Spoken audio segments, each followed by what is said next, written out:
बिहार की राजनीति में लंबे समय से प्रभाव रखने वाले राजद सुप्रीमो लालू प्रसाद यादव का परिवार इन दिनों सुर्खियों में है। परिवार को लेकर अक्सर ये बातें उठते रहती है कि लालू प्रसाद यादव की जो परिवार है वो राजनीति में खूब एक्टिव है और लालू प्रसाद यादव पर कई बार वंशवादी राजनीति का जो ठप्पा है वो भी लगता आया है। आज इस वीडियो में हम आपको बताएंगे कि बिहार की राजनीति में वंशवाद कितना ज्यादा प्रभावी है, राजनीति में कौन से ऐसे नाम हैं जो कि वंशवादी के तौर पर बिहार की राजनीति में सक्रिय नजर आते हैं।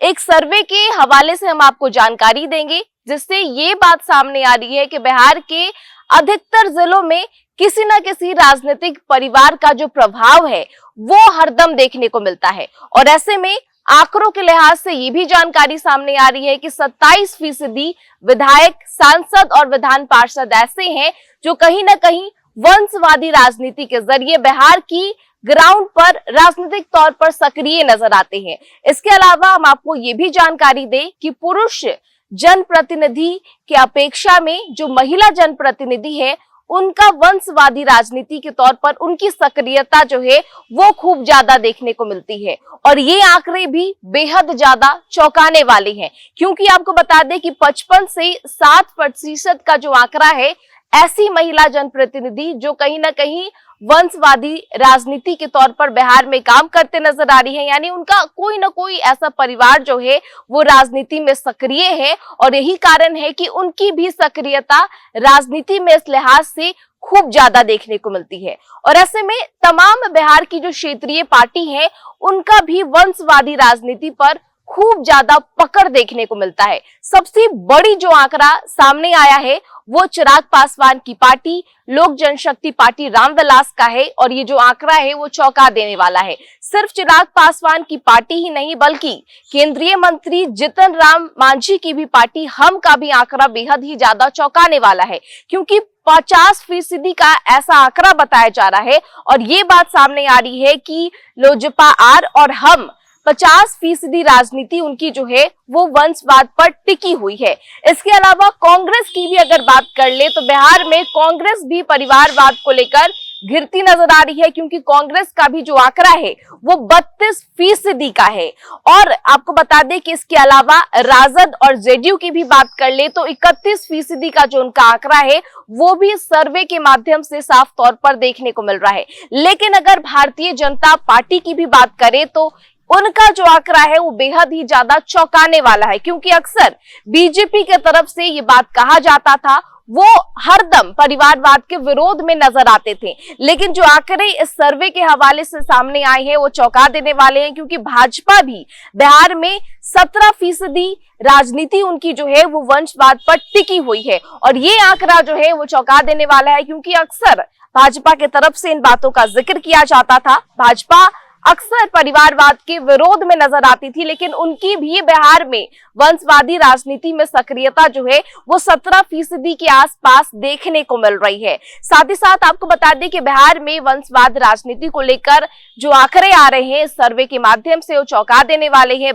बिहार में वंशवादी राजनीति का जिक्र कई लंबे समय से देखने को मिलता है। लालू प्रसाद यादव का परिवार जिस प्रकार से राजनीति में सक्रिय है, उनके परिवार के कई लोग बिहार की राजनीति में एक अहम योगदान देते नजर आते हैं, एक अहम तरीके से बिहार की राजनीति में प्रभाव डालने की कोशिश करते हैं।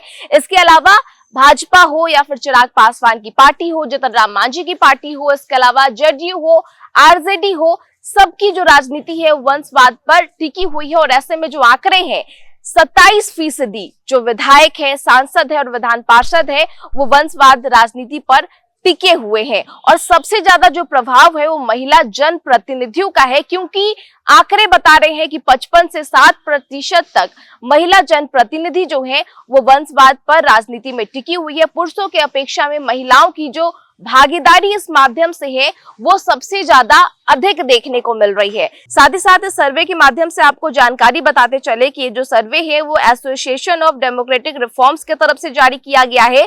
हर जिले में 1 से दो ऐसे परिवार हैं जिनकी सियासत में डंका बजती है। शाहबाद की भी अगर बात करें तो बक्सर जिला में राजद के 6 विधायक और फिर सांसद रहे जगदानंद सिंह के सांसद पुत्र सुधाकर सिंह उनकी विरासत थामे हैं। भोजपुर जिला में आजादी के बाद से एक ही परिवार का दबदबा है। आरा मुफस्सिल सीट पर 5 बार विधायक रहे अंबिका शरण सिंह के पुत्र राघवेंद्र प्रताप सिंह बरहरा विधानसभा से 7 बार के विधायक है। दूसरा राजनीतिक परिवार रामानंद तिवारी का भी बताया जा रहा है और लगभग 1950 के बाद से लगातार 4 बार जीते हैं। उनकी विरासत में पुत्र शिवानंद तिवारी लंबे समय तक आगे बढ़ते रहे और अब पौत्र राहुल तिवारी इस सीट से लगातार दूसरी बार विधायक हैं। 4 बार विधायक रहे सुनील पांडे भी राजनीति में स्थापित नाम है और उनकी पत्नी गीता पांडे चुनाव लड़ चुकी हैं। पुत्र विशाल प्रशांत भी तरारी से अभी भाजपा विधायक बने हैं। तो सीधे तौर पर बिहार की राजनीति में वंशवाद का जिक्र काफी समय से देखने को मिल रहा है और अभी सर्वे के माध्यम से जो आंकड़े आए हैं वो भी कुछ इसी प्रकार की जो डेटा है उसके तरफ से सामने देखने को मिल रही है। फिलहाल इस खबर में इतना ही। तमाम खबरों के लिए बने रहे फर्स्ट बिहार झारखंड के साथ। नमस्कार। पैनोरमा ग्रुप, जो सोचता है वो करता है। आपके अपने सपनों का आशियाना। ये लो मुंह मीठा करो, आज मैंने अपना जॉब छोड़ दिया। अब हम पूर्णिया वापस जाएंगे।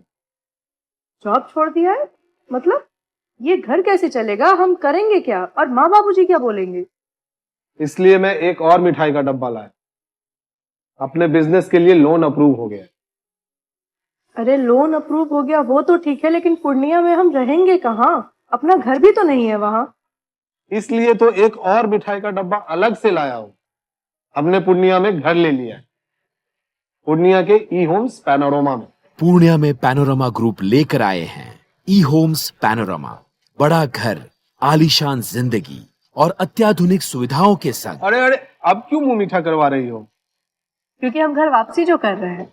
घर वापसी की खुशी पूर्णिया में ई होम्स पैनोरमा के संग। ई Homes Panorama, luxurious lifestyle redefined.